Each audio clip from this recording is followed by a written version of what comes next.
So, hello po sa inyo mga katropa, magandang tanghali po.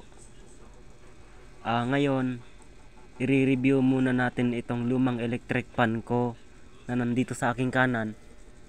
So, bago natin yan i-review, intro muna tayo.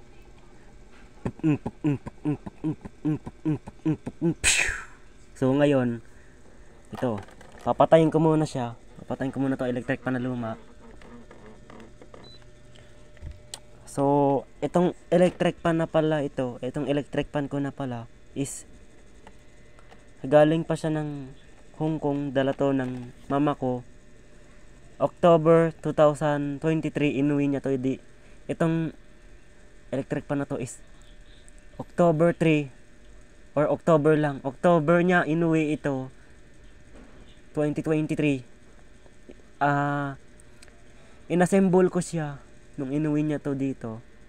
Tapos nung una napagana ko siya sa remote. Ito yung remote. Kasi itong remote na to nung dinala niya rito, binilhan ko ng baterya. Binilhan ko siya ng baterya. Tapos kung mapapansin nyo, ito power on sa remote din yan. Tapos number 3, ito yung palakas nya, paikot. Tapos timer.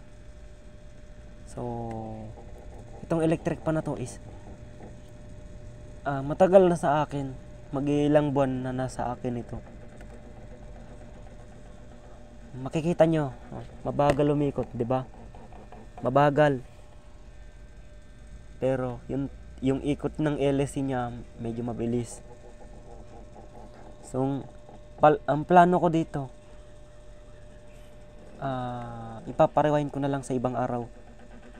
So hanggang dito na lang po muna. God bless.